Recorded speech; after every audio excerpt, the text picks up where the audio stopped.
हर हर महादेव भक्तों, जैसा कि आप सभी जानते हैं 14 जुलाई को आषाढ़ अमावस्या पड़ रही है। आपको इस दिन चुपचाप इन 3 वृक्षों को छूकर आ जाना है। छप्पर फाड़कर होगी धन वर्षा, कंगाल भी बनेगा धनवान। इतनी धन दौलत आएगी कि संभाल नहीं पाओगे। जन्मों जन्मांतर की गरीबी तत्काल हो जाएगी दूर। अगर विश्वास नहीं तो 14 जुलाई 2026 आषाढ़ अमावस्या के दिन प्रैक्टिकल करके देख लेना।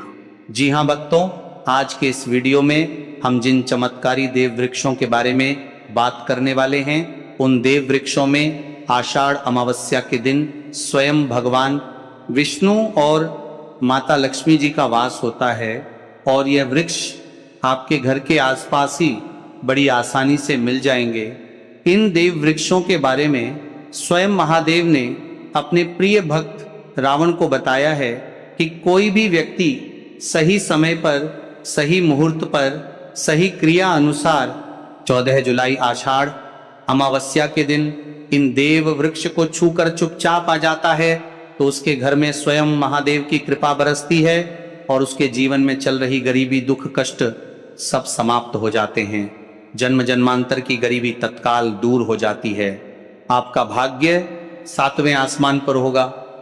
जहां जहां भी जाओगे धन दौलत आपके पीछे पीछे आएगी। तो फिर आपसे एक छोटा सा अनुरोध है कि वीडियो को पूरा देखें, तभी लाभ की प्राप्ति हो सकती है। यदि आज आपने वीडियो को बीच बीच में देखा, काट काट कर देखा, तो जीवन में आपको कभी भी सफलता हासिल नहीं होगी और आप पूरे साल परेशान ही रहोगे। साथ ही भक्तों, इस वीडियो में हम आपको ऐसे पेड़ बताएंगे जिन्हें छूने मात्र से आपकी गरीबी तत्काल दूर हो जाएगी। जी हाँ भक्तों, माँ लक्ष्मी की आप पर ऐसी कृपा होगी कि आने वाले समय में आप धनवान बन जाओगे। भक्तों, अगर आप 14 जुलाई आषाढ़ अमावस्या के दिन ये जो पेड़ हम आपको बताएंगे, उन पेड़ों को छूने मात्र से आपकी गरीबी दूर हो जाएगी। भक्तों, इस बार आषाढ़ अमावस्या कई वर्षों बाद विशेष संयोग में आई है। तो जिन वृक्षों के बारे में हम आपको बताने वाले हैं, अगर आप उन्हें हमारे बताए अनुसार सही समय और शुभ मुहूर्त देखकर छू लेते हैं तो यकीन मानिए आपके जीवन में कुछ दिनों बाद धन की वर्षा होने लगेगी। फिर आपके जीवन में आपको उन्नति करने से कोई नहीं रोकेगा पाएगा। आपकी हर मनोकामना पूरी होगी, खुशियों से भर जाएगा आपका घर। यदि आप 14 जुलाई आषाढ़ अमावस्या के दिन इन देव वृक्षों को छू लेते हो तो तीनों देव ब्रह्मा, विष्णु, महेश का आपको आशीर्वाद मिल जाएगा। इसीलिए भक्तों, इस वीडियो को पूरा देख लीजिए। तो चलिए जानते हैं कि कौन से ऐसे पौधे हैं जिनको 14 जुलाई आषाढ़ अमावस्या के दिन छूकर आ जाना है। लेकिन उससे पहले अगर आप इस चैनल पर नए हैं तो चैनल को सब्सक्राइब करके वीडियो को एक लाइक जरूर करें।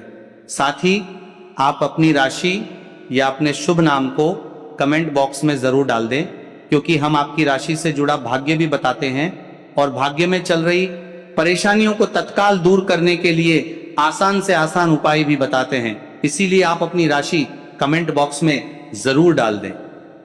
तो भक्तों, उन चमत्कारी वृक्षों को बताने से पहले हम आपको आषाढ़ अमावस्या के बारे में जानकारी दे देते हैं, ताकि आपको उन देव वृक्षों को छूने के लिए सही शुभ मुहूर्त का पता लग जाए।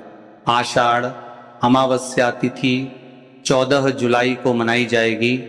इस दिन पूजा, स्नान और दान पुण्य करने का सबसे श्रेष्ठ समय, शुभ मुहूर्त सुबह 4:30 बजे से लेकर 10:43 बजे तक रहेगा। इसके अलावा पितरों की पूजा और श्राद्ध तर्पण के लिए अभिजीत मुहूर्त दोपहर 6 बजे से 12:59 बजे तक है। धार्मिक मान्यताओं के अनुसार आषाढ़ अमावस्या पितरों की शांति, श्राद्ध कर्म और स्नान दान के लिए अत्यंत महत्वपूर्ण मानी जाती है।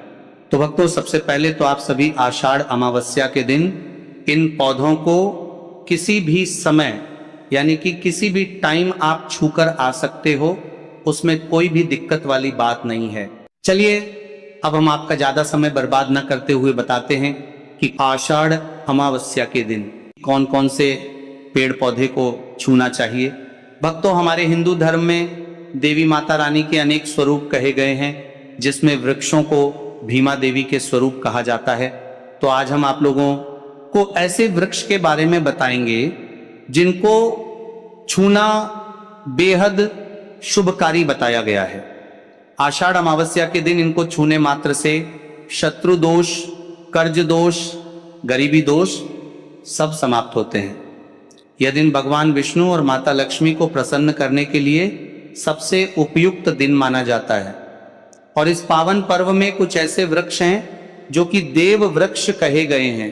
यह देवी के स्वरूप होते हैं, माता काली के स्वरूप होते हैं।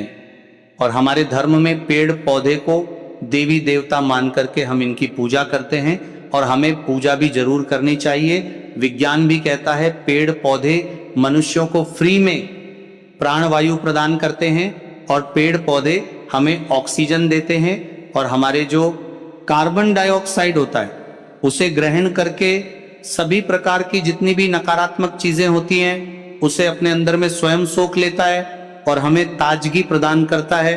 और आषाढ़ अमावस्या के समय में कुछ ऐसे पेड़ पौधे हमारे धर्मशास्त्र में कहे गए हैं जिनको छूने मात्र से व्यक्ति के बंद किस्मत के ताले खुल जाते हैं, व्यक्ति का सौभाग्य चमक जाता है। हमारे शास्त्रों में पेड़ पौधों को बहुत ही गुणकारी कहा जाता है, क्योंकि इनमें साक्षात देवताओं का वास होता है। अनेक बीमारियों का उपचार पेड़ पौधों में ही छुपा है। पेड़ पौधों में कई जड़ी बूटियां पाई जाती हैं, और भगवान श्री कृष्ण ने गीता में स्वयं कहा है कि वृक्षों में मैं पीपल का वृक्ष हूं। पीपल के वृक्ष को वृक्षों का राजा कहा जाता है, क्योंकि पीपल वृक्ष की जो आयु होती है सबसे ज्यादा होती है, सबसे अत्यधिक होती है। पीपल वृक्ष सर्वशक्तिमान होता है, पूजा पाठ में अत्यधिक इसका महत्व होता है। तो चलिए आज हम आप लोगों को छुए जाने वाले वृक्ष के बारे में बताएंगे। तो कमेंट में हर हर महादेव अवश्य लिख दीजिए, क्योंकि जब भगवान भोलेनाथ का नाम लिखा या बोला जाता है तो भगवान भोलेनाथ उस व्यक्ति से बहुत ही जल्दी प्रसन्न हो जाते हैं। भक्तों, हमारे धर्मशास्त्र में अनेक ऐसे वृक्ष हैं जिन्हें कल्याणकारी और मंगलकारी माना गया है। यह वृक्ष केवल पर्यावरण के लिए नहीं बल्कि हमारे जीवन के लिए भी बेहद महत्वपूर्ण होते हैं। खासकर अगर आप इन वृक्षों को छूते हैं तो आपकी सारी परेशानियां, कष्ट, दुख और तकलीफें खत्म हो जाती हैं। इस दिन इन वृक्षों का असर कई गुना बढ़ जाता है। इस दिन शक्ति धरती लोक में आ जाती है, और इस दिन हर वस्तु में प्राण और चेतना का संचार होता है। जब यह शक्ति पूरे ब्रह्मांड में फैली होती है तो जितने भी पेड़ पौधे, जीव जंतु और चल वस्तुएं हैं, सब में शक्ति जागृत हो जाती है।